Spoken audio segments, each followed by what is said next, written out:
Baik, sambil menunggu yang lain ya, kita mulai saja. Sebelum kita awali diskusi hari ini, kita bersama-sama mengawali dengan doa ya, agar apa yang kita diskusikan hari ini dapat memberikan manfaat bagi kita semua. Berdoa dimulai.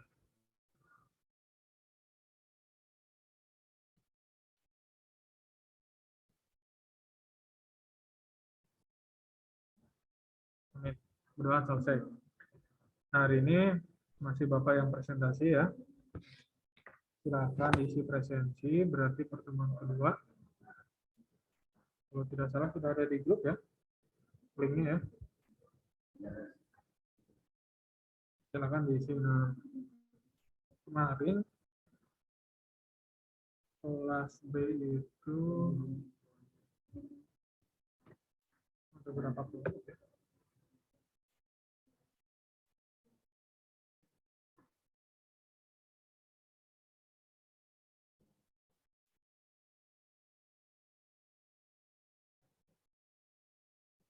Delapan ya. Ada 8 kelompok.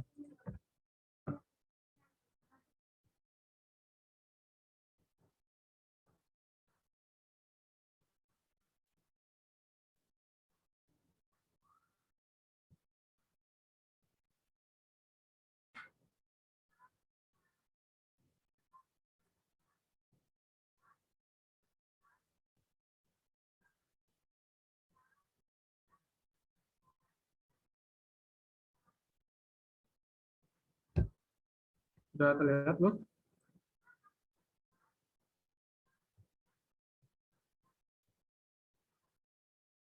Oke, sudah terlihat.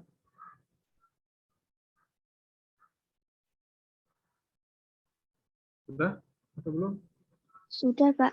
Sudah ya. Oke.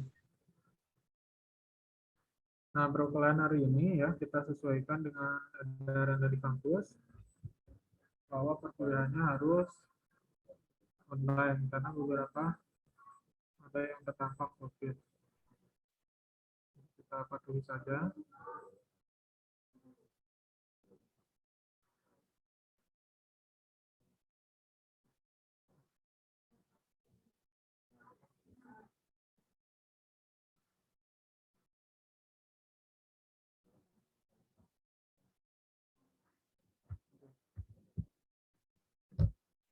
Nah, untuk sekarang kita laksanakan secara daring ya. Jadi nanti ketika saya panggil sebanyak 3 kali tidak merespon, berarti saya akan memasukkan ke waiting room ya. Jadi tidak mengikuti perkuliahan. Yang bisa on cam silakan on cam, yang tidak bisa disesuaikan saja. Asalkan ketika diskusi itu responsif gitu ya. Jadi kalau 3 kali panggilan misalkan Adinda 3 kali panggilan tidak ada, maka akan dimasukkan ke waiting room. Nah, baik. Untuk hari ini kita akan bahas terkait dengan materi pertama yang ada di bagian kurikulum, yaitu kajian kurikulum terkait dengan pengertian, komponen, dan kedudukan kurikulum pendidikan. Yang pertama, kita masuk ke pengertian kurikulum.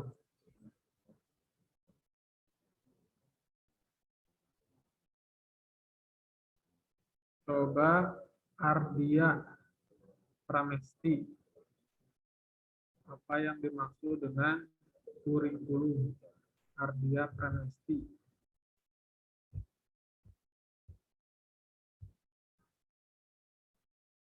Ardia Pramesti ada?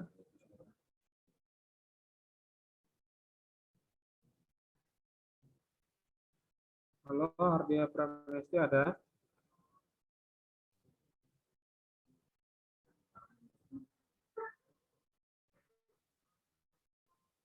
Mikrofonnya dinyalakan, Ardia Pramesti. Iya, Pak. Ada. Nah, silakan. Apa yang di Sinyalnya agak nge-lag. silakan apa yang dimaksud dengan Mohon maaf, dipahami Bapak. terkait pengertian Suaranya Bapak kecil sekali, Pak. Jadi kita agak kurang terdengar gitu, Pak. Oke, bentar di cek sudah terdengar. Masih kecil, Pak.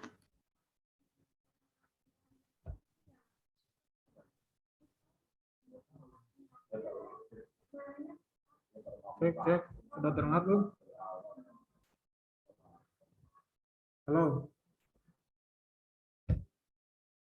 sudah terdengar?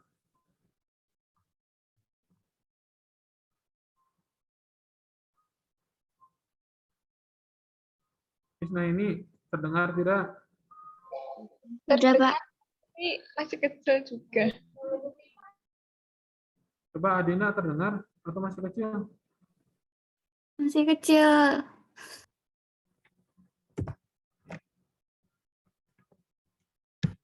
Halo, kalau sekarang?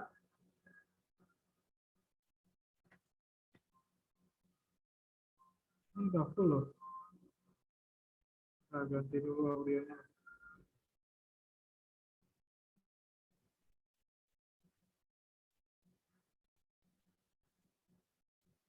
Cek, terdengar? Udah lumayan, Pak. Jelas? Cek, kalau sekarang jelas?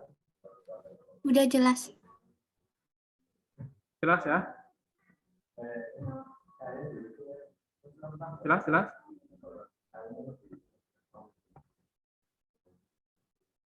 Baik. Diulang ya. Tadi siapa ya? Oh, Ardia Pramesti. Silakan, Ardia Pramesti.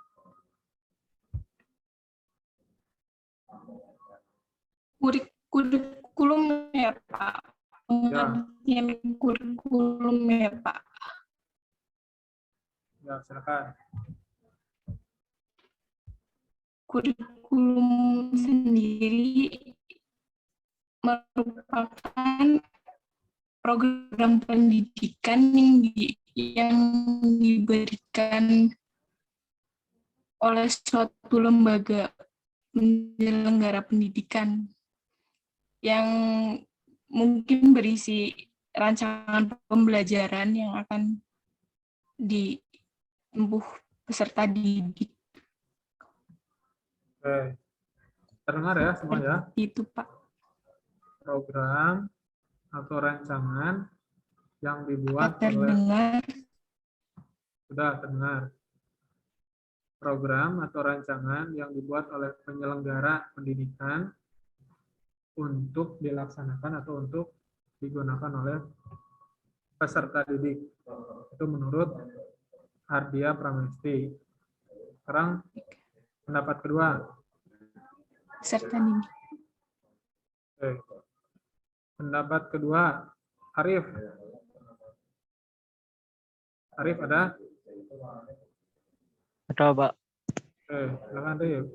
Pengertian kurikulum. Kurikulum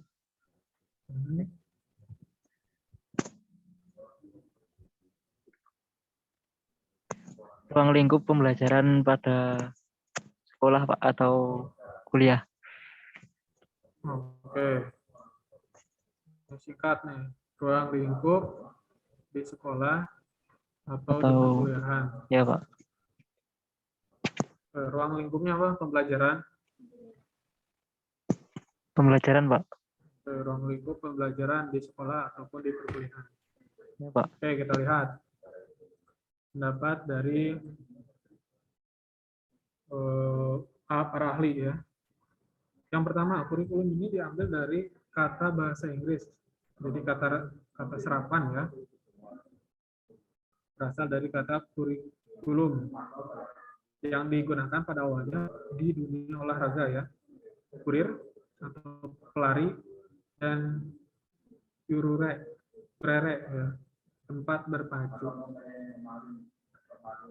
Pada saat itu kurikulum diartikan jarak tempuh yang harus dilalui atau ditempuh oleh pelari ya, oleh kurir mulai dari start sampai finish untuk memperoleh medali atau penghargaan. Jadi ada lintasannya, ada awal dan akhirnya. Kemudian ada yang berlarinya, yaitu ada kurir. Itu diadopsi dari dunia olahraga. Kemudian diambil atau diserap melalui pengambilan makna ya, terminologi, diadopsi di dunia pendidikan, berubah menjadi sejumlah mata pelajaran atau subjek yang harus ditempuh oleh siswa atau peserta didik dari awal sampai akhir program pembelajaran memperoleh ijazah. Jadi ada yang harus ditempuh dari awal, berarti ya dari awal masuk sekolah sampai akhir program. Kalau di dunia olahraga tadi sampai finish ya, untuk memperoleh ijazah. Siapa? Ada pelari di dunia olahraga ya. Kalau di dunia pendidikan diganti dengan seorang siswa. Jadi sesuatu yang harus ditempuh mulai dari awal sampai akhir untuk mencapai suatu tujuan oleh seorang peserta didik. Itu definisi kurikulum yang diterapkan pada dunia pendidikan. Nah, ini dua ahli ya yang menyatakan bahwa ahli pertama Harold D. Alberti pada tahun 1965 ya, all of activities that are provided for the student by school. Jadi semua aktivitas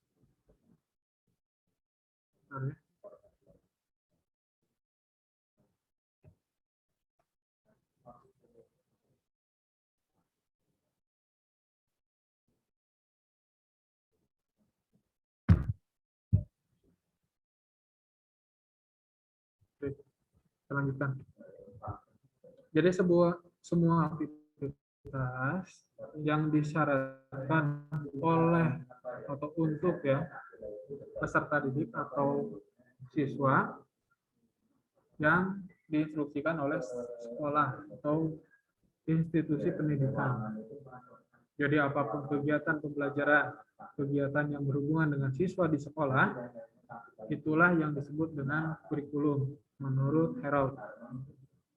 Kalau pernyataan kedua, definisi kedua yaitu the curriculum is sum of total effort to influence learning, whether in the classroom, on playground, or out of school. Jadi kurikulum itu adalah semua jumlah atau semua gabungan ya total dari effort. Effort itu apa?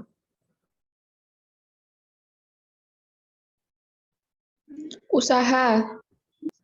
Nah, effort usaha ya, usaha di sekolah ya untuk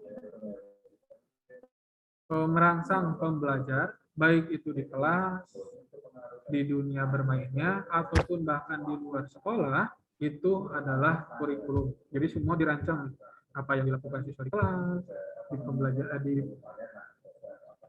di permainannya gitu ya. Bahkan di luar sekolah kegiatannya.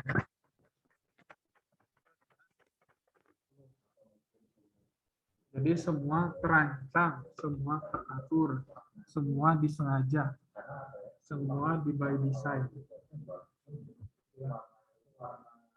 Nah, ini adalah pengertian kurikulum menurut Hamid Hasan. Jadi kurikulum itu bukan merupakan sesuatu yang tunggal atau bisa berdiri sendiri, tetapi harus memiliki 4 dimensi pengertian yang saling terhubung menurut Hamid Hasan. Yang pertama, kurikulum itu sebagai sebuah ide. Contoh, misalkan kita mengajar kimia di sekolah, materi kelas 10. Idenya, pembelajaran hari ini atau minggu depan akan kita laksanakan menggunakan praktikum di laboratorium. Karena materinya berkaitan dengan asam basa, mudah dilaksanakan, menarik untuk dipraktikumkan. Ide sebuah gagasan dari guru. Kemudian, kurikulum itu sebagai suatu rencana tertulis, dituangkanlah ke dalam bentuk RPP atau rencana pembelajaran untuk minggu depan, bahwa materi asam basa akan dilaksanakan menggunakan metode praktikum di laboratorium.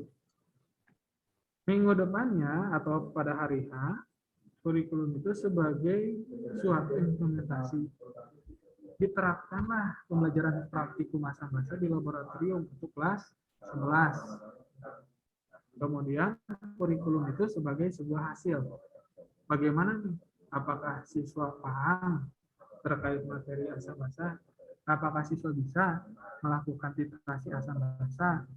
Dan seterusnya. Nah, itu dilihat dari 4 dimensi. Mulai dari rencana yang berupa ide, dituliskan atau dituangkan dalam bentuk tulisan, dilaksanakan atau diimplementasikan, kemudian dicek hasilnya sesuai, tercapai atau tidak.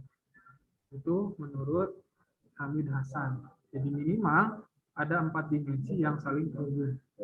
Maka disebutlah kurikulum. Nah, jika ide tersebut dituangkan dalam bentuk rencana tertulis, diubah ke dalam bentuk teks gitu ya, mulai dari ide, itu disebutnya dengan ideal atau potensial kurikulum. Nah, jika rencana tersebut diimplementasikan, maka itu disebut dengan actual atau real kurikulum, atau nama sederhananya PBM, kegiatan belajar mengajar ya, proses belajar mengajar, atau yang sering dikenal sekarang pembelajaran.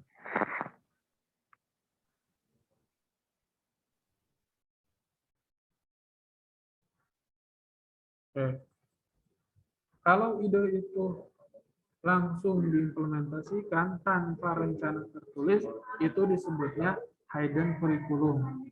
Misalkan ide kita praktikum asam-basa menggunakan alat di laboratorium, dan praktikum asam-basa menggunakan bahan dari sekitar, bahan yang sederhana, misalnya indikator alami dan seterusnya.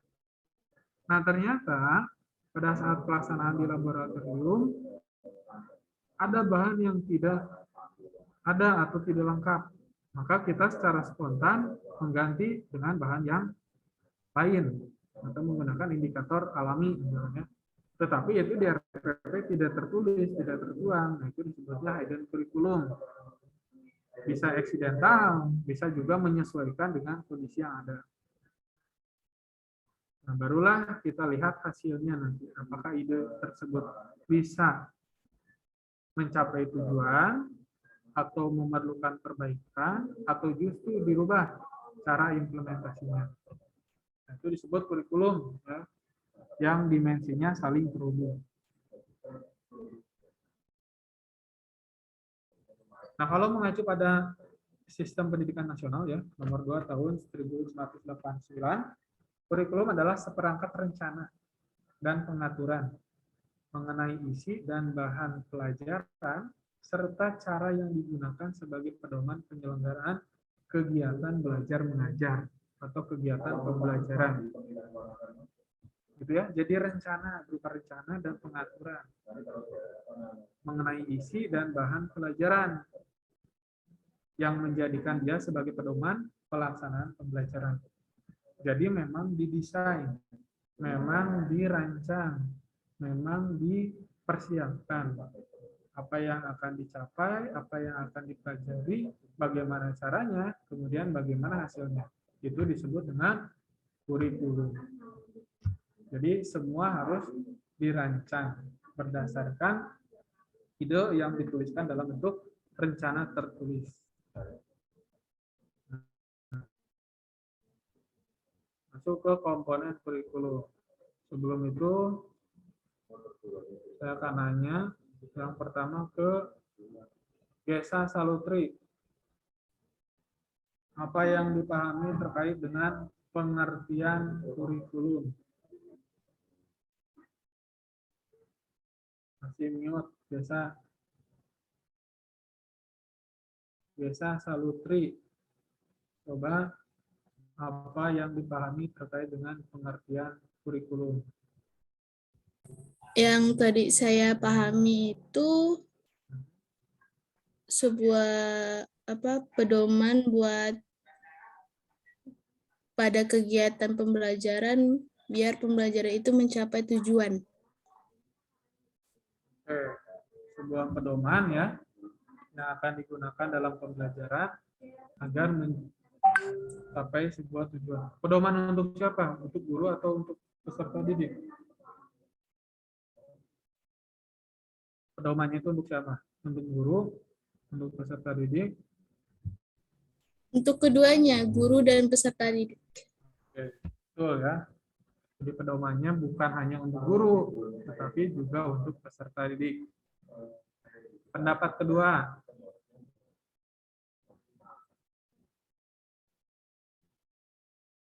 Haryo Hendrawan. Apa yang Haryo Hendrawan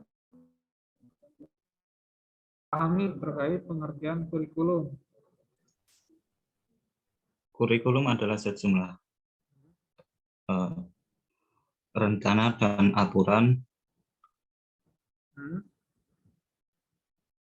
yang diberikan kepada peserta didik dalam satu periode jenjang pendidikan untuk memperoleh ijazah. Oke. Itu menurut Haryo ya. Itu baca atau paham, memahami sendiri definisi tadi? Baca, Pak. Baca dari tadi. Baca ya tidak apa-apa lah. Nah, nanti dibuat kalimat sesuai dengan pemahaman sendiri. Seperti GESA tadi ya. Jadi seperangkat aturan atau pedoman bagi guru ataupun peserta didik tadi ya, untuk mencapai tujuan pembelajaran. Tapi nggak apa-apa Haryo ya. Jadi tadi rencana menurut Haryo ya, rencana yang mana akan digunakan pada periode tertentu bagi peserta didik untuk mencapai tujuan pembelajaran. Nah, jadi kurikulum nantinya ya, karena kita ada di pendidikan kimia, nanti kan kimia itu ada beberapa macam ya. Ada bagian kimia yang di materi SMP, sebagian kecil ada ya di SMP. Ada juga materi kimia untuk SMK, materi kimia untuk MA atau untuk SMA. Sama-sama membahas tentang kimia, tapi nanti tujuannya pasti akan berbeda, tergantung jenjang mana peserta didik kita tempuh. SMK misalkan katakanlah, SMK farmasi pasti kemampuan yang dituntut itu bukan teori saja yang diperbanyak, tetapi praktiknya, praktikumnya, eksperimennya. Karena mereka dirancang atau didesain agar memiliki kemampuan psikomotorik, kemampuan praktik yang lebih baik dibandingkan dengan siswa SMA. Nah, begitupun SMA dan MA nanti. Karena kimianya lebih banyak teoritiknya, berarti keilmuannya lebih mendalam. Tapi tidak menutup kemungkinan kemampuan skill laboratoriumnya juga baik atau juga bagus. Gitu ya. Nah, itu tergantung dengan tujuan di mana peserta didik kita belajar. Tetapi semua harus dirancang. Yang kedua, kita masuk ke bahasan yang kedua adalah komponen kurikulum. Nah, ternyata kurikulum itu bisa berjalan atau bisa dilaksanakan jika memenuhi dua komponen utama. Yang pertama komponen pokok dan yang kedua adalah komponen penunjang. Komponen pokok ada 4. Tujuan, materi atau isi, strategi pembelajaran, dan evaluasi. Ketika kita akan mengajar di kelas 10, harus tahu dulu tujuan pembelajaran hari ini kimia akan dibawa kemana. Akan memperoleh apa siswa kita. Contoh, misalkan akan menentukan perbedaan elektrolit kuat, non-elektrolit, dan elektrolit lemah. Maka materi yang akan kita ambil atau yang akan kita sampaikan hanya materi tertentu saja. Perbedaan dari nyala lampunya kah, gelembungnya, contoh senyawanya, dan seterusnya. Materinya kita pilih. Nah, strategi pembelajarannya yang mana yang cocok? Kalau untuk larutan elektrolit misalkan. Anak kelas 10 masih senang dengan kegiatan hands-on misalnya. menggunakan alat laboratorium, senang mereka mencoba melakukan sendiri, maka kita ajak dengan cara praktikum, misalkan demonstrasi dan seterusnya. Kemudian kita cek evaluasi, apakah tujuan yang tadi kita rancang sudah diperoleh atau sudah dicapai oleh siswa atau belum. Kalau belum, maka kita akan melakukan perbaikan.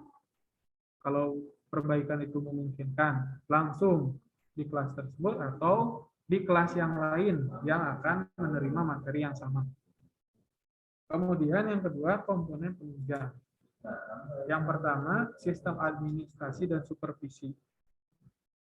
Administrasi, kebutuhan laboratorium. Ada nggak laborannya? Ada nggak bahannya? Kemudian ada nggak alat di laboratoriumnya? Dan seterusnya. Kemudian dari supervisi, sesama guru kimia nanti. Kira-kira cocok nggak ini menggunakan metode tertentu untuk materi tambahan. Dari pengawas ada. Kemudian dari kepala sekolah. Yang paling dekat adalah kepada guru mata pelajaran yang sama sebagai kelompok MJMP gitu ya. Guru musyawarah, guru mata pelajaran. Kemudian sistem bimbingan dan penyuluhan. Karena kita sebagai guru kimia, nanti ya bukan guru kelas, pasti mereka ada wali kelasnya tersendiri. Selain kita harus menyampaikan dan bagaimana caranya kita membelajarkan peserta didik kita, pasti ada beberapa hal yang tidak bisa kita rangkul, seperti keadaan psikologisnya lah, keadaan ekonomi dan keluarga siswa lah. Nah, itu perlu bimbingan dari guru BK atau wali kelas, sehingga pas menentukan strateginya akan berjalan dengan lancar. Kemudian sistem evaluasi ini, evaluasi menyeluruh. Kalau tadi evaluasi pembelajaran di komponen pokok ya, kalau di bawah ini evaluasi secara total, secara menyeluruh dari pihak sekolah. Jadi pembedaannya bagian evaluasinya lebih luas kalau di penunjang. Nah, selanjutnya ini menurut Ivor A. Davis di dalam buku Hasan ya, mengukakan bahwa tujuan suatu kurikulum menggambarkan kualitas manusia yang diharapkan ya, terbina dari proses pembelajaran. Jadi tujuannya yaitu menggambarkan kualitas manusia. Nah, selanjutnya, tujuan memberikan pegangan atau menjadikan patokan ya, mengenai bagaimana cara melaksanakannya dan bagaimana tujuan tersebut tercapai, tidak tercapai, atau sebagian tercapai. Bisa menjadikan patokan bagi kita sebagai guru pelaksana pembelajaran ya, mengetahui kelas A kimianya sudah sampai mana tujuannya tercapai. Bagi ini sudah cukup dianggap selesai, dilanjutkan ke belakang atau seperti apa. Kita lihat dari tujuannya. Dan selanjutnya, tujuan memegang peranan sangat penting akan mewarnai komponen-komponen yang lainnya yang mengarahkan pada kegiatan mengajar. Jadi tanpa adanya tujuan, ya pembelajaran tidak bisa dikatakan sukses atau tidak sukses. Karena harus berpatokan pada tujuan. Kemudian tujuan kurikulum yang dirumuskan menggambarkan pandangan para pengembang kurikulum mengenai pengetahuan, kemampuan, dan sikap. Jadi karena tujuan pembelajaran kita tidak hanya kognitif saja, sekarangnya kurikulum 2013, tetapi mengarah pada psikomotorik, kemampuan hands-on-nya, ataupun kemampuan afektifnya.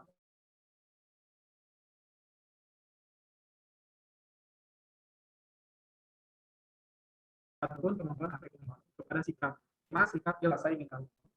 Nah, tujuan umum ini bisa dicapai, jadi tujuan pendidikan kita kan mencerdaskan kehidupan bangsa. Nah, cerdasnya berbagai macam nanti. Apakah cerdas kepada eksakta, kepada IT, kepada agama, bahasa, dan seterusnya. Yang terpenting adalah pendidikan kita menuju ke arah yang positif, yaitu mencerdaskan kehidupan bangsa. Nah, tujuan itu bisa dicapai kalau didukung oleh tujuan yang lainnya. Nah, ini contoh ya. Tujuan pendidikan nasional secara umum mencerdaskan kehidupan bangsa. Dipersempit lagi, institusinya apa? SMA misalnya. Oke, berarti warga SMA mulai dari kelas 10, kelas 11, kelas 12 harus cerdas. Diperkecil lagi, cerdas dari segi apa? Dari segi mata pelajaran kimia. Kemudian, karena kimia itu ada 3 jenjang atau 3 level, diperkecil lagi pada tujuan pembelajaran. Pada hari itu atau hari tertentu, tujuan yang akan dicapainya seperti apa? Oh, cerdas dalam mengetahui atau dalam melaksanakan praktikum terkait dengan koloid, terkait dengan buffer, dan seterusnya. Nah, itu harus sejalan dengan tujuan pendidikan nasional. Harus saling bahu-membahu. Ini penjelasan secara rincinya ya. Jadi tujuan pendidikan nasional tadi ya, tujuan institusional, kemudian tujuan kurikuler atau mata pelajaran, dan tujuan instruksional, tujuan khusus ya di saat pembelajaran. Nah, kriteria perumusan tujuan pembelajaran. Yang pertama adalah menunjukkan hasil belajar yang spesifik. Yang kedua, konsisten dengan tujuan kurikulum. Yang ketiga, ditulis dengan tepat. Yang keempat, memperlihatkan kelayakan. Artinya sesuai standar. Yang kelima, fungsional. Ada nilai gunanya. Yang keenam, signifikan. Yang ketujuh, tepat dan serasi. Itu untuk pemilihan tujuan dari kurikulum. Untuk kurikulum dan tujuan pembelajaran. Nah, yang kedua adalah materi kurikulum. Setelah tujuannya ditentukan, kemudian kita memilih dan memilah ya materi mana atau sampai mana materi tertentu akan disampaikan. Karena tidak mungkin dalam satu pertemuan nanti akan dibahas sampai semua bab atau seluruh bab dalam satu kali pertemuan. Itu tidak mungkin. Maka dibagi menjadi 3, 4, atau 5 pertemuan. Tergantung karakteristik dari materi yang akan kita sampaikan. Nah, itu terkait dengan materi ya. Diperhatikan fakta, konsep, prinsip, dan keterampilan apa yang ingin kita berikan kepada peserta didik. Nah, tambahannya ya, karena materi ini berkaitan dengan keterampilan, baik itu keterampilan pengetahuan, kognitif ya, ataupun keterampilan proses, psikomotorik ya, ataupun keterampilan yang berkaitan dengan afektif, sikap, nilai. Nah, itu harus kita sesuaikan dengan tujuan pendidikan di kurikulum 2013. 3 ranah tersebut harus terpenuhi. Jadi tidak hanya pintar secara teori, tapi praktek dan sikapnya pun siswa sudah dikatakan baik. Nah, kalau menurut JAIS ya, 1976, kriteria pemilihan isi atau materi kurikulum ini harus berdasarkan 4. Yang pertama, memiliki tingkat kebermaknaan tinggi atau signifikan. Yang kedua, bernilai guna ya. Yang ketiga, sesuai minat dan bakat siswa. Dan yang keempat adalah perkembangan serta didik kita. Nah, biasanya untuk materi kimia di kelas 10, nah itu adalah fase yang bisa dianggap sulit karena mengajak peserta didik kita beralih pada perkembangan peserta didik remaja ke arah dewasa. Yang biasanya mereka belajar konkret, apa yang harus mereka pelajari itu bisa dilihat, dirasakan, ya, didengarkan, dan seterusnya. Kita ajak belajar kimia yang materinya sesuatu yang abstrak, sesuatu yang kecil, atom, tidak bisa dilihat, tetapi bisa dirasakan, gitu ya. Baik itu manfaatnya langsung ataupun tidak langsung. Nah, itulah yang harus dipikirkan bagaimana caranya kita mengajarkan suatu materi yang bisa jadi Itu sesuatu yang abstrak, sedangkan peserta didik kita masih berada di level pembelajaran konkret. Ya. Kalau menurut Hilda Taba ya, pertama itu harus valid, sahih dan signifikan ya, berpegang pada kenyataan sosial, jadi tidak bertentangan. Kedalaman dan keluasan isinya harus imbang, jadi sampai mana materi unsur di SMP disampaikan dengan unsur di SMA disampaikan, gitu ya, perbedaannya sampai mana, kedalaman dan keluasannya. Menjangkau tujuan yang luas ya, tadi 3 ranah tadi, pengetahuan, keterampilan, dan sikap. Kemudian dapat dipelajari dan disesuaikan dengan pengalaman siswa, jadi tidak hanya teoretik saja, harus ada pengalaman realnya, baik itu observasi lapangan atau praktikum di laboratorium. Dan yang keenam, dapat memenuhi kebutuhan dan minat dan bakat siswa. Nah, seperti yang kita ketahui, peserta didik itu belajar menggunakan audio, ya, kemudian menggunakan video atau visual, ada yang menggunakan kinestetik, ada juga yang menggunakan gabungan. Nah, kita kalau belajar menggunakan ceramah saja, menggunakan audio saja, pasti tidak akan memenuhi keperluan siswa-siswa kita yang menggunakan kinestetik dan visual. Karena minat dan bakatnya, kebutuhan pembelajar kita itu berbeda-beda, beragam. Gitu ya. Nah, kalau ini menurut Ronald Sidol, sama seperti menurut Hilda Taba. Ya, valid, signifikan, seimbang, sesuai dengan minat bakat, daya tahannya lama, gitu ya.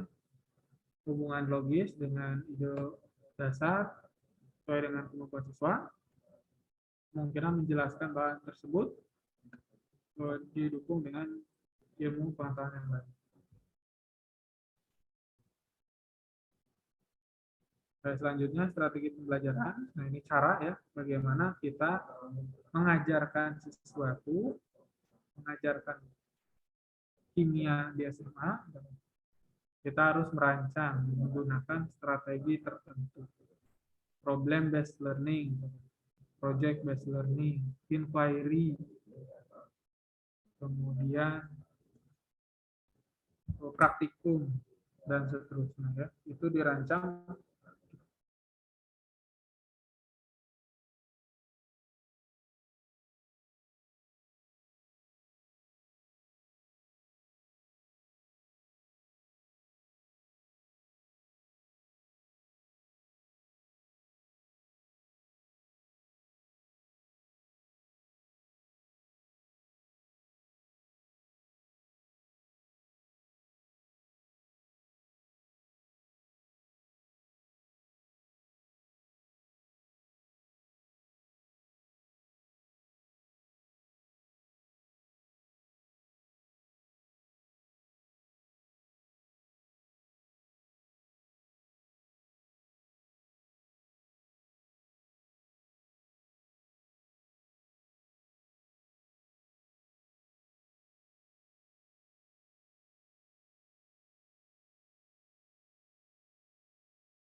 Mohon maaf gangguan ya.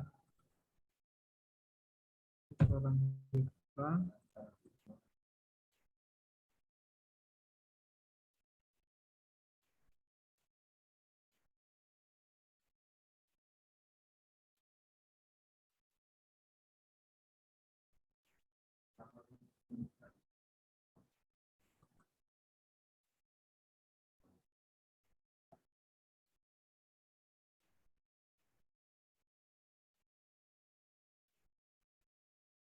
Baik, kita akan lanjutkan ya. Yang keempat, evaluasi pembelajaran. Jadi evaluasi ini ditujukan untuk menilai sampai mana tujuan pembelajaran yang kita rancang di awal tercapai atau tidak, dilakukan perubahan atau tidak. Itu sebagai umpan balik ya, atau sebagai feedback bagi guru dalam pembelajaran berikutnya atau pembelajaran yang sama, materi yang sama di kelas yang lain. Nah, nanti pada akhirnya hasil evaluasi ini bisa digunakan sebagai salah satu penentu kebijakan. Artinya ya khususnya bagi pengawas tadi ya, untuk supervisi atau bagi kepala sekolah dan yang lainnya. Kalau pembelajaran tersebut sudah dilaksanakan, ternyata ada kekurangan atau ada bagian yang tidak tercapai dari tujuan yang sudah direncanakan. Nah, selanjutnya kedudukan kurikulum dalam pendidikan. Nah, sebelum dilanjut, coba list Dianti sebutkan komponen pokok dari kurikulum.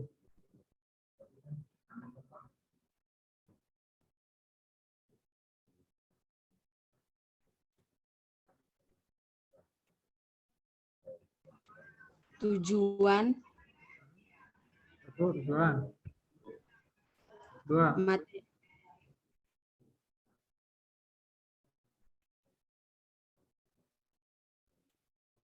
masih di mute, list Dianti. Tujuan, benar. Kedua, isi atau bahan, isi atau materi, ini bahan materi bisa. Oke, ketiga. strategi pembelajaran, Oke, itu. Keempat. evaluasi. Oke, tetap. Itu adalah komponen pokok ya. Tujuan, Iya, Pak. isi, kemudian strategi, dan evaluasi pembelajaran. Kedua, istiqomah. Komponen penunjang. Saya, Pak. Ya, istiqomah, silakan. Komponen penunjang, sistem administrasi dan supervisi, sistem bimbingan dan penyuluhan, dan alat evaluasi. Oke, apa bedanya evaluasi di penunjang dengan evaluasi di pokok indria? Indria, Ya, Pak. apa bedanya evaluasi di komponen penunjang dan evaluasi di komponen pokok?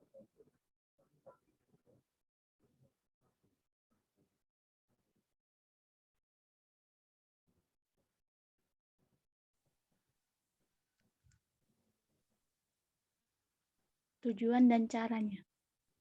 Tujuan dan caranya kurang tepat. Asyabikul awalun, awal. Asa, ini panggilannya asa. Silakan. Ya, Pak. Apa bedanya evaluasi di komponen pokok dan evaluasi di komponen penunjang?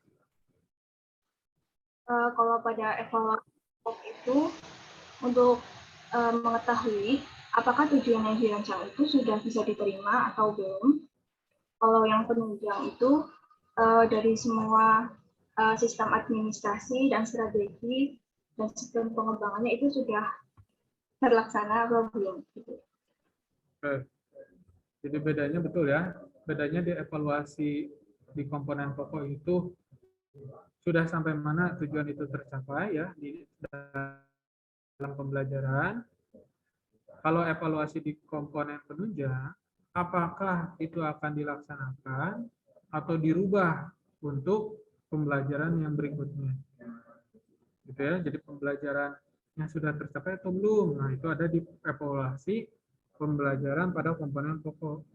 Tapi kalau udah kebijakan dilaksanakan, diteruskan, atau diganti pembelajaran tersebut untuk pembelajaran yang lainnya, berupa kebijakan gitu ya, itu adalah evaluasi di komponen penunjang. Oke, terima kasih yang sudah menjawab ya. Next, kita masuk ke kedudukan kurikulum dalam pendidikan. Nah, ini kedudukannya ya, kurikulum, kegiatan, dan evaluasi. Jadi kurikulum itu bukan kegiatan, tetapi program yang didesain, yang direncanakan, yang dikembangkan, yang kita buat. Untuk apa? Untuk dilaksanakan dalam proses belajar mengajar atau pembelajaran secara sengaja di sekolah. Untuk apa? Untuk dijadikan patokan bagi pendidik dan peserta didik mencapai tujuan pembelajaran. Jadi memang posisinya kurikulum itu mulai dari awal sampai akhir itu semua programnya dirancang agar semua bisa dilaksanakan. Ini kedudukannya ya, jadi kurikulum itu mulai dari rencana kegiatan yang diimplementasikan dalam bentuk kegiatan, kemudian akhirnya nanti kita harus evaluasi. Apakah tujuannya tercapai atau tidak, itu evaluasi pembelajaran, atau bahkan evaluasi secara menyeluruh. Apakah kurikulum ini akan tetap dilaksanakan, akan direvisi, atau justru diganti. Itu evaluasi pada proses atau komponen penunjang sebagai sebuah kebijakan. Nah, begitupun menurut McDonald ya, di Sukma Dinata, dalam Sukma Dinata, ada 4 subsistem dalam sistem persekolahan. Ada pengajar, ada belajar, pembelajaran, dan kurikulum. Mengajar atau teaching, kegiatan yang dilakukan oleh profesional, oleh guru, oleh dosen, memberikan pembelajaran, memberikan ilmu. Ini saya sedang mengajar. Nah, belajar suatu kegiatan yang dilakukan oleh siswa sebagai respon terhadap apa yang diajarkannya. Nah, sebetulnya saya juga belajar bagaimana caranya mengajar. Kalian belajar bagaimana memahami kurikulum. Proses yang sama-sama dilakukan oleh pengajar dan peserta didik. Nah, kemudian kalau keterkaitan antara interaksi belajar dengan mengajar itu disebut dengan pembelajaran. Jadi kegiatannya lebih aktif dengan kata pembelajaran. Kalau mengajar itu pasif ya, saya hanya memberikan dengan satu arah. Belajar juga sama, kalian hanya menerima saja. Kalau pembelajaran ada interaksi keduanya. Sehingga untuk apa? Itu untuk mencapai suatu tujuan pembelajaran. Maka kurikulum di sini adalah rencana yang dijadikan pedoman atau pegangan untuk proses pembelajaran. Itu secara singkatnya disebut kurikulum dalam pendidikan. Jadi kita sebagai mahasiswa sekarang posisinya posisi belajar atau learning, gitu ya. Belajar bagaimana nanti cara menjadi seorang pengajar atau sebagai seorang guru atau dosen nantinya, yang mana akan meningkatkan atau akan menciptakan suatu proses pembelajaran. Jadi lebih aktif kegiatan pembelajaran. Nah, ini ya, jadi kurikulum itu berupa jangka panjangnya atau secara umumnya dirancang dari suatu kurikulum. Jangka pendeknya atau yang biasa dilakukan sehari-hari, keseharian di kelas itu disebut dengan pengajaran atau pembelajaran. Jadi tetap semua harus dirancang dan dilaksanakan secara sengaja atau secara sistem. Baik itu oleh peserta didik, pendidik, ataupun oleh supervisi dan yang lainnya. Karena kita tidak bisa sendirian, nanti perlu TU lah, perlu laporan, perlu bahan ajarnya, perlu alat dan bahan, dan seterusnya ya, agar tujuan dari kurikulumnya tercapai. Jadi, guru tercapai, tujuan mengajarnya. Siswa tercapai, tujuan belajarnya. Nah, mungkin itu ya yang bisa kita diskusikan hari ini. Sudah lengkap semua belum ya? Total ada 26 tambah Arif ya.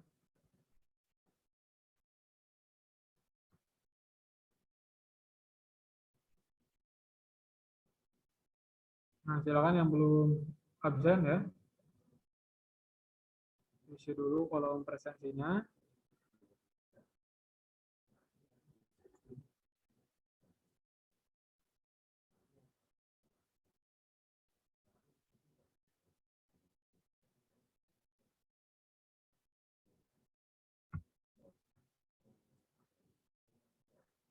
Baru 23 orang ya, tidak apa-apa lah.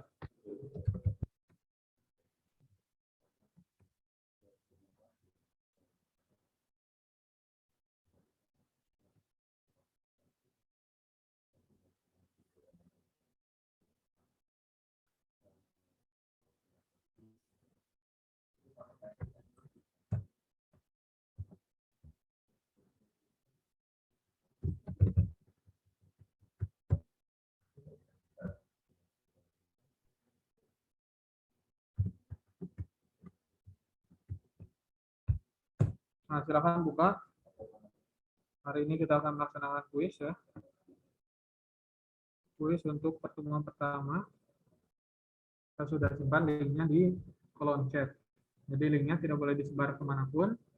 Yang bisa mengerjakan hanya mengikuti Zoom hari ini. Jadi total ada 23 orang. Jadi yang memiliki link ini yang bisa mengerjakan.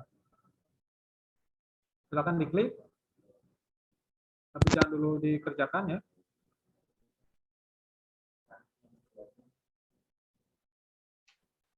Sudah bisa dibuka atau belum?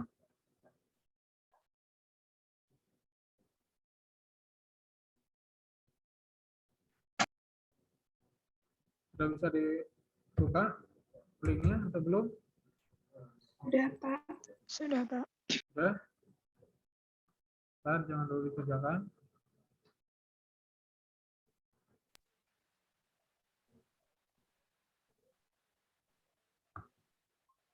Oke, silakan dikerjakan, waktunya hanya 6 menit.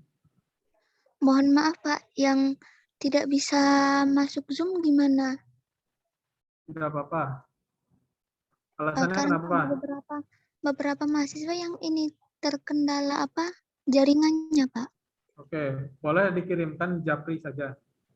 Oke, terima kasih. Oke, jadi linknya tidak disebarkan dimanapun.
Sudah semua? Kurang waktunya?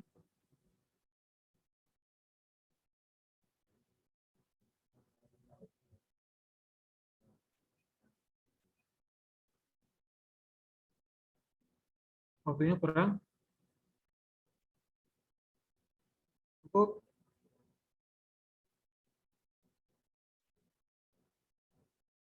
Waktunya cukup atau kurang?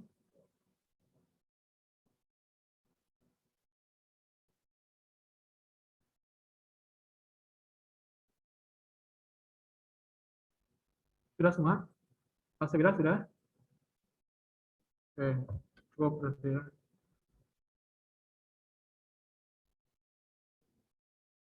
Tadi itu siapa? Kofifa.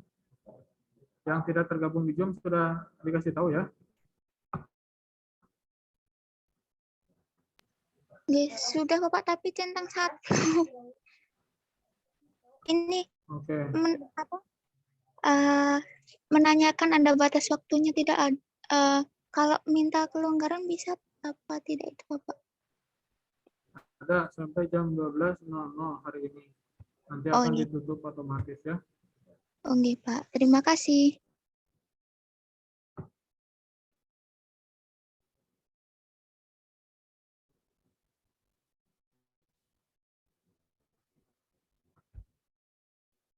Oke, baik. Kita akan lanjutkan ya.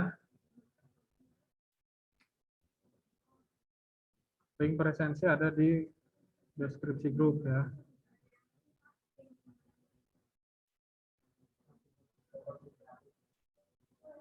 Sudah terlihat?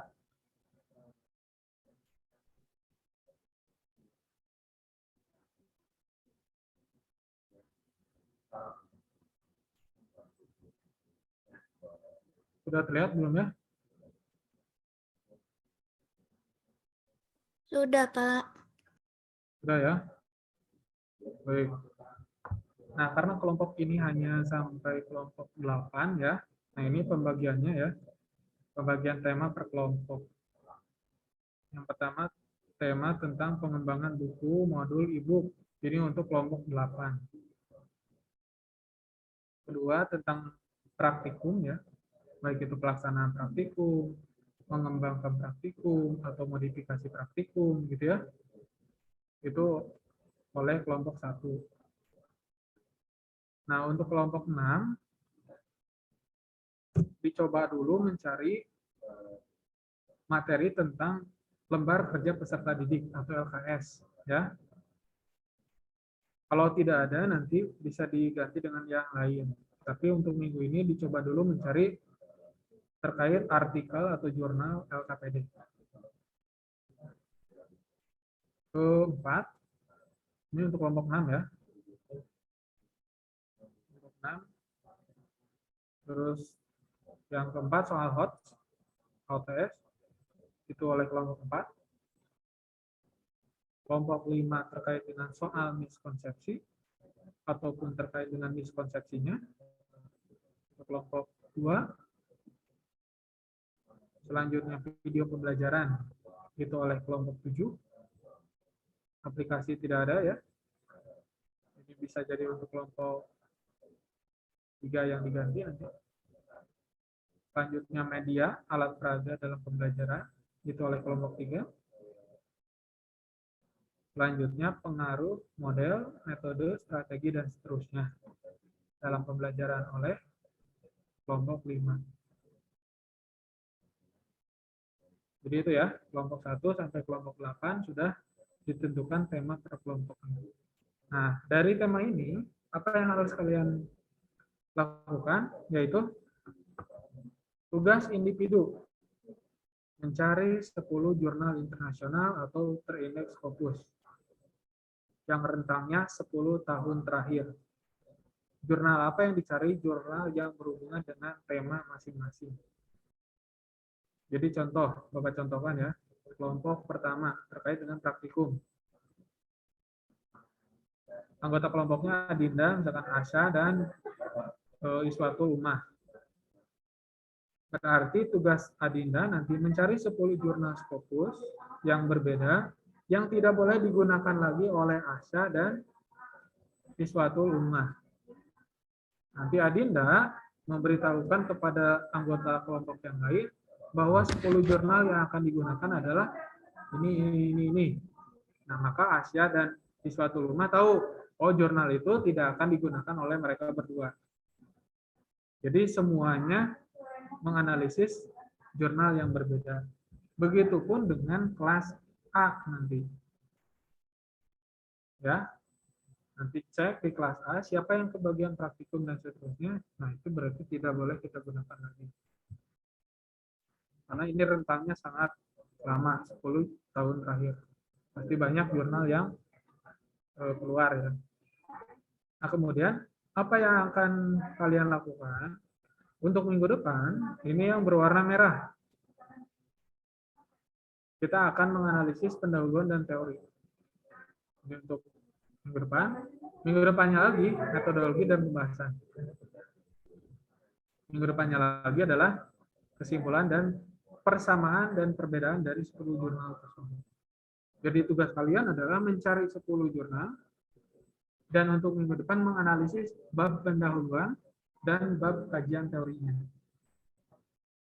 Karena jurnalnya internasional atau berbahasa Inggris ataupun berbahasa yang lainnya, yang terpenting terindeks fokus, kalian harus rubah ke dalam bentuk bahasa Indonesia ya. Yang terpenting nanti ada bagian pendahuluan setiap jurnalnya. Contoh jurnal pertama, bab pendahuluannya runtutannya seperti apa? Oh, dia berbicara tentang materi kimia di SMA dulu. Kemudian dilanjutkan dengan bab mana yang akan dia kembangkan, bab asam-basa. Setelah itu, maka dia akan mengembangkan praktikum dan seterusnya. Jurnal kedua seperti apa, jurnal ketiga seperti apa, sampai jurnal ke-10. Begitupun dengan teorinya. Jadi masing-masing orang, masing-masing mahasiswa menuliskan hasil analisisnya dalam bentuk Microsoft Word. Gitu ya. Jadi tidak perlu dalam bentuk PPT. Cukup di Microsoft Word. Misalkan, ini jurnal pertama, dianalisis. Hasilnya apa? Pendahuluannya apa? Teorinya apa? Tulis di Microsoft Word 2. Judul kedua tulis. Pendahuluannya seperti apa, teorinya seperti apa. Jurnal ketiga sama, pendahuluannya seperti apa, teorinya seperti apa. Sampai jurnal ke-10. Ditulis dalam bentuk Microsoft Word. Khusus untuk kelompok 6 nanti dicari dulu dengan kata kunci LKPD ya. Atau dengan bahasa Inggris lainnya. Nah, silakan, ada yang ingin ditanyakan? Jadi tugas minggu depan membuat analisis terkait pendahuluan dan teori dari 10 jurnal.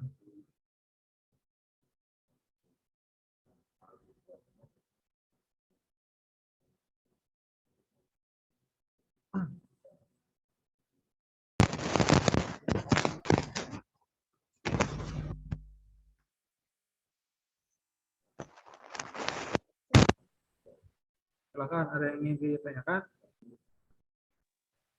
Bapak izin tanya untuk Silakan. Mbak Adinda dulu Dengan aja. Siapa dulu itu? Jangan tokoh-tokohan gini. Dinda lah. mau tanya Pak, kan misalnya dapat yang tentang soal HOTS itu kan 3 orang, jadi materinya itu beda-beda atau sama? Oke, pertanyaan yang bagus. Misalkan ada 3 orang yang kebagian soal HOTS. Materinya, kan ada yang mengembangkan stoikiometri, misalnya hidrokarbon, dan seterusnya. Pokoknya materinya berbeda-beda aja. Nah, apa yang harus kita lakukan? Boleh kalian menentukan, kalian ingin materinya yang sama, atau justru ingin materinya yang berbeda. Yang terpenting kalian meneliti tentang pengembangan soal HOTS. Adinda mengambil 10 jurnal dengan materi yang berbeda. Nah, yang terpenting 10 jurnal itu tidak boleh lagi digunakan oleh anggota kelompok yang lain. Yang akan ditelitinya itu bukan ke materinya nanti, tetapi tentang ke pengembangan soalnya. Gitu ya. Begitupun dengan pengembangan praktikum. bukan praktikumnya materi apa yang harus sama, tapi semua berbicara tentang pengembangan praktikum. Begitupun pengembangan buku, misalkan buku teks gitu ya. Karena nanti yang buku itu ada beberapa macam. Ada buku, ada modul, ada e-book. Berarti kalau sudah memilih tentang pengembangan e-book, jangan dicampur dengan pengembangan buku biasa. Semuanya berbicara tentang e-book, gitu ya. Materinya bebas, materinya random, apapun itu. Itu boleh, Adinda ya. Yang terpenting, 10 jurnal yang sudah dipakai oleh salah satu orang tidak boleh digunakan oleh orang lain. Nah, seperti itu ya.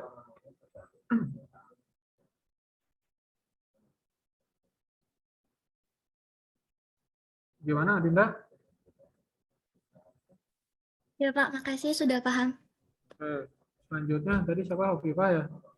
Jadi Pak, izin bertanya itu kan diminta mencari 10 jurnal internasional itu kan, kalau jurnal internasional itu kebanyakan pakai bahasa Inggris ya Pak.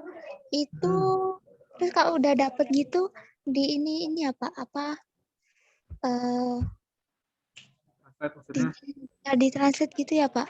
Nah, bagi yang belum terbiasa membaca ya teks dalam bahasa Inggris, karena sudah banyak ya yang biasa membaca novel Inggris lah, koran Inggris gitu ya, ataupun sekolah asalnya sekolah internasional. Nah, boleh menggunakan Translate, Google Translate misalnya. Ini belum paham nih kata-kata tertentu, saya ingin translatekan dia berbicara apa sebenarnya. Itu boleh diterjemahkan dulu. Nah, setelah diterjemahkan atau setelah ditranslate, baru kalian analisis nih. Jurnal pertama ternyata pola pendahuluannya itu seperti apa. Itu baru kalian tuliskan.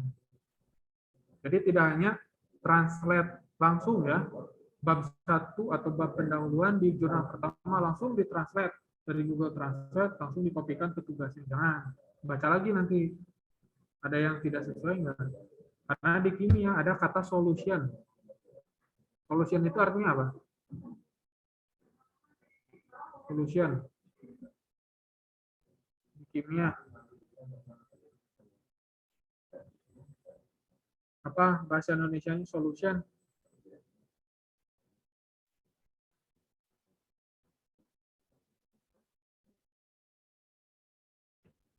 Apa bahasa Indonesianya? Salsabila solution.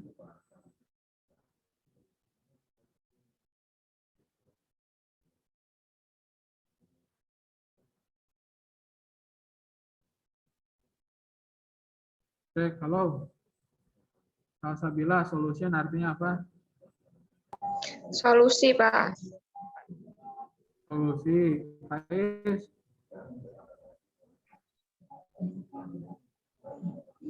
Faiz Novita. Larutan Pak. Nah, larutan.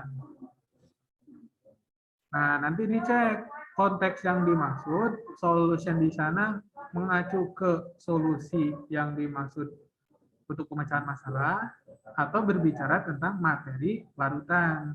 Karena kan ada solution in chemistry ya, bukan berarti solusi di kimia, tapi ada larutan di kimia, larutan penyangga, larutan asam basa, itu kan solution dia menggunakan katanya. Jadi seperti itu ya. Jadi yang belum terbiasa membaca bahasa Inggris, translate dulu boleh. Hasil translate-nya dianalisis. Apakah sudah betul atau belum? Nanti dipahami alurnya. Seperti itu ya. Jadi 10 jurnal, belum paham nih, translate dulu, baru perbaiki isinya. Yang kita bahas nanti pendahuluan dan teorinya. Seperti itu ya, Hovifah ya.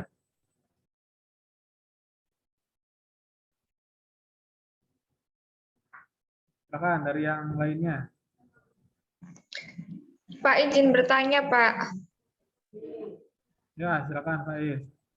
Itu yang soal miskonsepsi itu gimana ya, Pak? Maksudnya, Pak? Oke. Nah, untuk kelompok berapa ini tadi?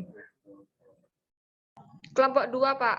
Kelompok 2 ya. Nah, di soal miskonsepsi itu ada yang mengembangkan soalnya, soal untuk mengetes miskonsepsi. Ada juga yang membahas tentang miskonsepsi apa saja yang terjadi pada materi kimia.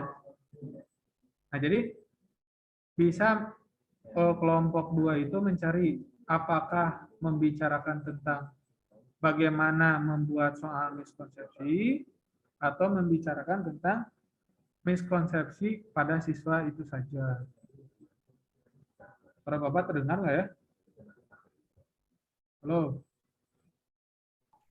Iya Pak, terdengar. Nah, jadi ada 2 jenis. Ada yang mengembangkan soalnya, soal 2 tier, 3 tier, atau 4 tier. Atau ada yang membicarakan tentang siswa mengalami miskonsepsi pada materi asam basa. Dengan jenis miskonsepsinya sebagai berikut. Asam adalah yang melepaskan OH-. Itu kan salah, miskonsepsi. Nah, itu berarti dia membahas tentang miskonsepsi yang terjadi di kimia. Ada juga orang yang membahas tentang mengembangkan soal 2 lapis atau 2 tier, 3 tier untuk 3 lapis ya, ataupun 4 tier untuk 4 lapis untuk mengidentifikasi miskonsepsi pada materi kimia. Nah, itu juga boleh. Ditentukan dulu apakah ingin meneliti tentang miskonsepsinya atau ingin meneliti tentang pengembangannya. Nah, seperti itu ya. Untuk kelompok 2 nanti. Oke Pak. Silakan yang lain.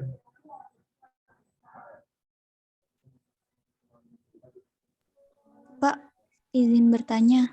Nah, silakan Indria. Yang tema ke-8 itu kan media atau alat peraga dalam pembelajaran. Jadi mencari media pembelajaran gitu, Pak. Oke. Nah, cari jurnal yang isinya menjelaskan tentang pengembangan media pembelajaran. Ada yang membuat misalkan media pembelajaran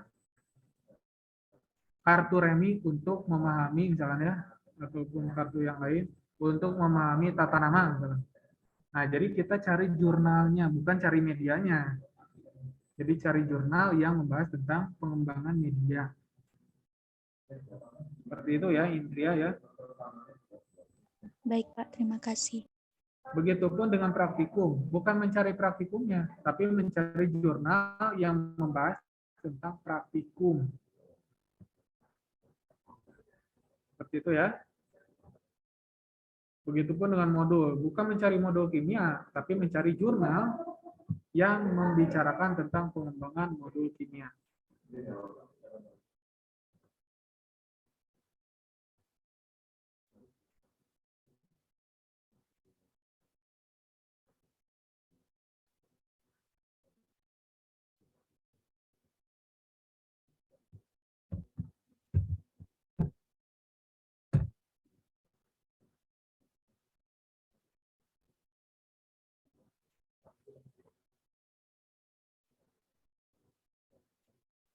Ada lagi yang ingin ditanyakan? Bapak izin tanya lagi, kalau di Sinta 2 itu ada nggak yang internasional? Oke, pertanyaan yang bagus. Saya contohkan.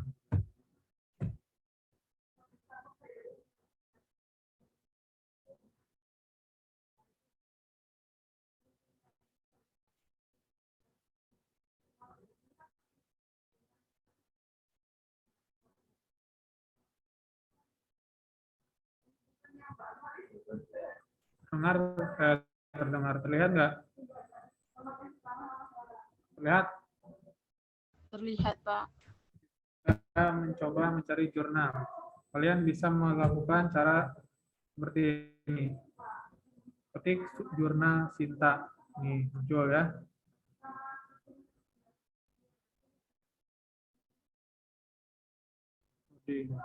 Nah, jurnal Sinta.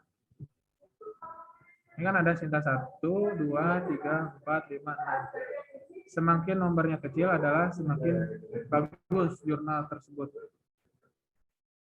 Tadi kan ada pertanyaan Sinta 2 ya. Nah, biasanya Sinta 2 dan Sinta 1 itu sudah terindeks Scopus. biasanya loh ya. Berarti tidak semua dari Sinta yang atas ini semua sudah terindeks Scopus atau termasuk jurnal internasional. Yang kita cari, kita ambil contoh salah satu jurnal Sinta 2 nih. Sinta 2 ya. Lihat. Dia tergolong ke Sinta yang levelnya level kedua. Berarti level bagus nih. Kita cek di indexingnya. Apakah dia juga termasuk ke Scopus atau tidak? Cari dari ke 12 ya, ini berapa? Nah, 12 logo ini, apakah ada logo Scopus atau tidak? Masih tidak tahu logo Scopus seperti apa misalnya. Cek dulu. Nah, ini logo Scopus. Ya, terlihat nggak ya? Yang oranye ini? Lihat ya. Nah, di jurnal ini ternyata tidak ada lambang Scopus. Berarti jurnal ini belum bisa kita gunakan sebagai rujukan. Cari lagi nanti di Sinta 2 yang lain. Dan seterusnya. Kalau kita mengacu atau cara pencariannya menggunakan Sinta dulu. Sinta itu punyanya Indonesia ya. Karena sebagian sudah terindeks Scopus. Belum nih, ternyata belum terindeks Scopus ya. Sudah, kita tidak gunakan. Cara kedua, langsung menuju Scopusnya. Ini misalnya Scopusnya. Klik aja. Klik source nanti ya, atau search. Yang paling mudah adalah artikel title. Judul artikel. Atau keywordnya apa. Abstraknya tentang apa. Ini yang paling mudah. Misalkan, saya ambil salah satu judul lah. Chemistry Practicum. Tidak ada kan ya kelompok berapa ini? Hari itu.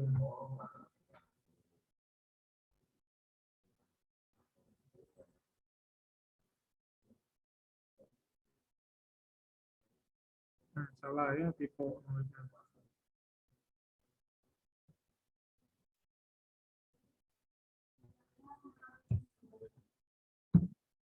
Practicum.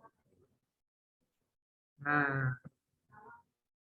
chemistry practicum ada 63 dokumen. Bagi 3 udah beres lah ya. Udah ketemu nih. Nah, tapi cek, tadi kan syaratnya 10 tahun terakhir. 2021 nih. Boleh berarti masuk kriteria kan? Tahun 2021. The analysis of student practicum skill achievement in acid-base material. Berarti materi asam basa nih. Tentang praktikum. Bisa digunakan? Bisa. Karena dia sudah masuk ke indeks Scopus. Nah, kalau misalkan Lisdianti misalnya mengambil jurnal ini, maka mahasiswa yang lain berarti tidak boleh mengambil yang ini. Cari lagi yang lain, yang bawahnya. Saling bagi-bagilah. Gitu ya. Kan open access. Bukalah.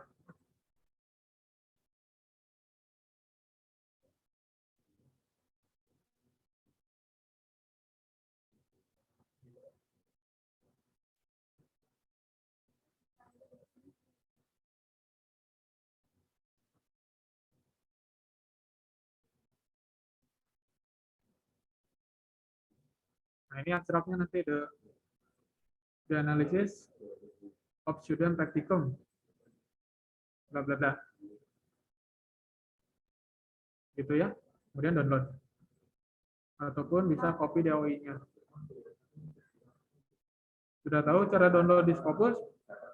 Kalau ada yang close access misalnya, ini kan open access. Langsung di-download. Nah, kalau belum tahu nanti masuk ke Sci-Hub. Sci-Hub, ya, tulisannya sci-hub.tw ataupun .apapun lah. Kita pakai yang sci-hub.sl. Ini ya. Kopikan DOI-nya. Nah, ini ya, DOI-nya copy. Pastekan di Sci-Hub. Atau di Sci-Hub. Kemudian enter. Atau di open lah.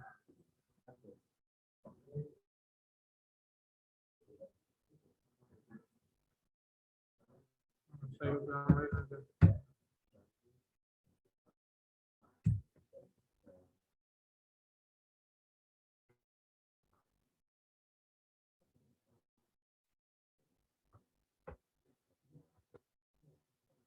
Ini gimana ya? sehat.kavisa.net. Kemudian enter ya. Kita tunggu saja supaya dia mencari ya.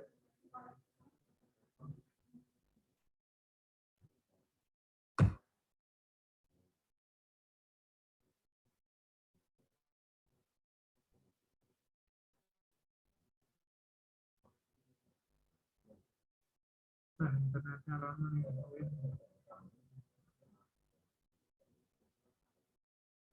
Yang terpenting itulah ya. Lama nih Win nih. Nah, bisa dicari di scopus.com. Gitu ya. Bisa dari Sinta boleh, dari jurnal Indonesia dulu boleh, ya, atau jurnal nasional dulu. Terus lari dicari apakah dia ada indexing Scopus atau tidak, dan seterusnya ya. Tuh jelek informasinya. Nah seperti itu dicari dulu dan sekarang silakan berdiskusi ya. Bagaimana cara membaginya nanti sama anggota kelompok. Nanti untuk minggu depan tidak perlu PPT ya. Yang terpenting ada Microsoft Word masing-masing orang yang sudah berisi terkait dengan pendahuluan dan teorinya. Boleh menggunakan Google Translate. Kemudian diperbaiki bahasa copy paste ya.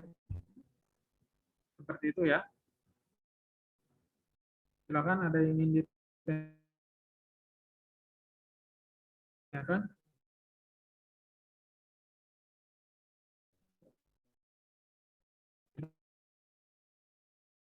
Ada?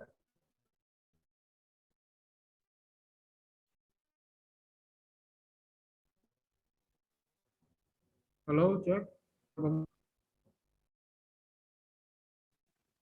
Izin bertanya, Pak.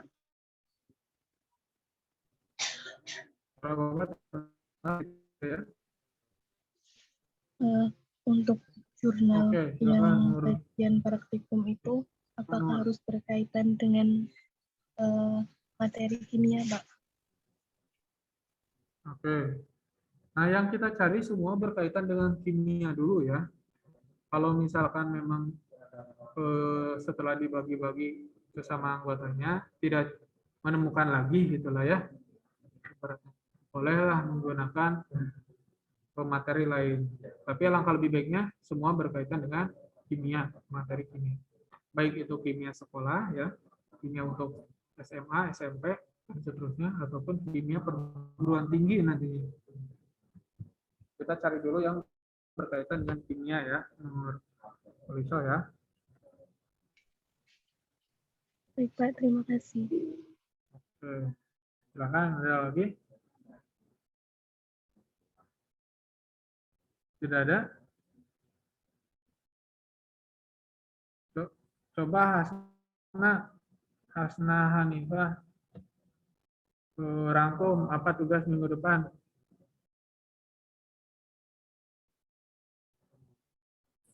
Menganalisis jurnal internasional, Banyak. kemudian pendahuluan sama teorinya. Berapa banyak jurnalnya? Jurnal. Oke, berapa tahun? 10 tahun terakhir. Oke, paham berarti ya. Temanya sudah dibagi-bagi. Berarti kalau kalian nanti sampai kelompok 8 saja. Ada lagi yang ingin ditanyakan? Cukup? Cukup ya? Baik, nanti saya akan kirimkan itunya ya, materi untuk hari ini dan pembagian tugasnya tadi. Untuk minggu depan kita tunggu saja edaran dari kampus ya, apakah luring atau daring. Mudah-mudahan yang terpenting kita bisa melaksanakan perkuliahan dan semuanya sehat ya. jaga kondisi kalian.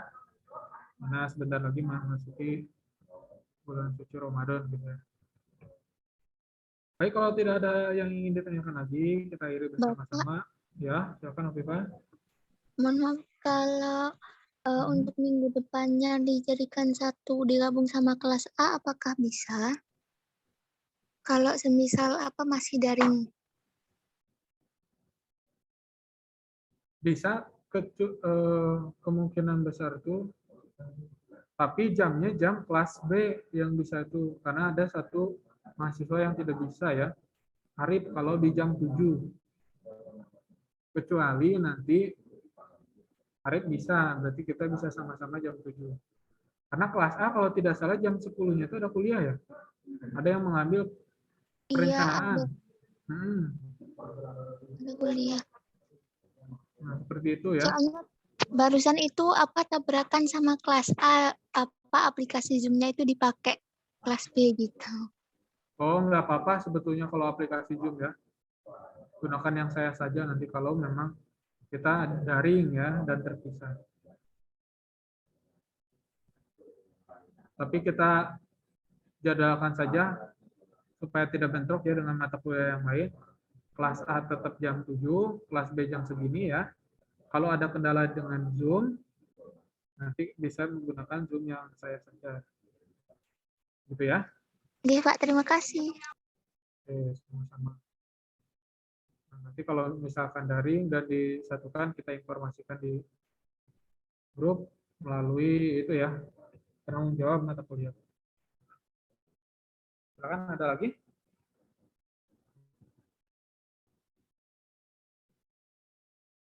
Baik, mungkin cukup ya. Nah, nanti ada kuliah lagi. Literasi pukul 12.30. Baik, kita akhiri dengan bacaan hamdalah. Alhamdulillahirrahmanirrahim. Terima kasih semuanya ya. Semoga sehat selalu. Saya akhiri. Assalamualaikum warahmatullahi wabarakatuh. Waalaikumsalam warahmatullahi wabarakatuh. Terima kasih, Pak.